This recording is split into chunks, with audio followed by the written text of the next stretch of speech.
के साथ अभद्र व्यवहार किया। सुरुचि ने, पिता ने गोद में नहीं बैठाला, मैं अभी चलता हूं, आदेश करूंगा तो अभी इसी क्षण उत्तानपाद महाराज तुम्हें अपने सिंहासन पर अभिषिक्त कर देंगे। देवर्षि नारद जी की आज्ञा त्रिभुवन में कोई नहीं टाल सकता, चाहे वो राक्षस हो या देवता हो या कोई भी हो। ऐसे प्रभावशाली महात्मा हैं कि कंस भी इनके चरणोदक को लेता है और आज्ञा पालन करता है। ध्रुव जी को बड़ी प्रसन्नता हुई, अभी तो मैं भगवान के मार्ग में चला हूं और जिस पिता ने गोद में नहीं बैठाला वही सिंहासन देवर्षि नारद जी दिला देंगे। अब तो कदम पीछे हटेंगे ही नहीं। कहा नहीं गुरुदेव, मैं भगवान की प्राप्ति के लिए पीछे नहीं हटूंगा।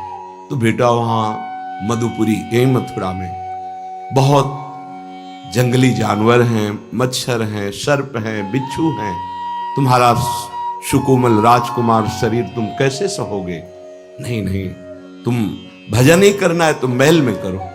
नहीं गुरुदेव, अब मैं अपने प्राणों की बाजी लगाकर भी भगवान श्री हरि को प्रसन्न करूंगा। देखा चेला पक्का, द्वादशाक्षर मंत्र प्रदान किया और कहा जाओ, कोई बाधा तुम्हें नहीं पहुंचा सकता, जाओ, मेरा आशीर्वाद है, तुम्हें बहुत कम समय में भगवत प्राप्ति हो जाएगी। हो गई 6 महीने में। 5 वर्ष के बालक ने 6 महीने में भगवत प्राप्ति कर ली। तो आपसे सच्ची कहते हैं, जब आप इस मार्ग में कमर कस के चलेंगे तो बाधाएं आ जाएंगी। आपका हृदय ही आपको साथ नहीं देगा, पर लक्ष्य दृढ़ होने पर फिर कोई परास्त नहीं कर सकता।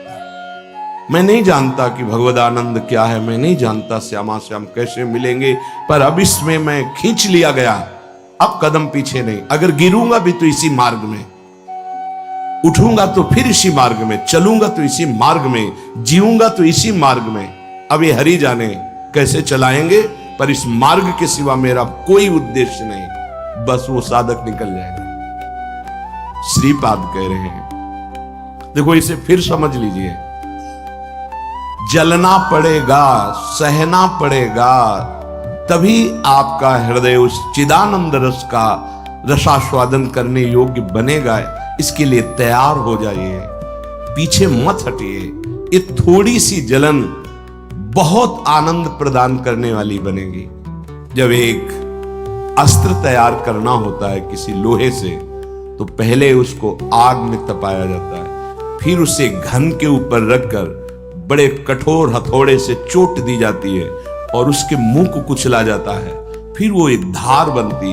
इतने पे भी नहीं, फिर उसे पत्थर में रगड़ा जाता है, फिर वो तीव्र धार बनती है। ऐसे ही तुम्हारी बुद्धि को एक बार जलना होगा, एक बार द्वंद्वों में पिसना होगा, एक बार इसे रगड़ना होगा, तब इतना तीव्र विवेक तैयार हो जाएगा कि विश्व के हर बंधन को काट देगा।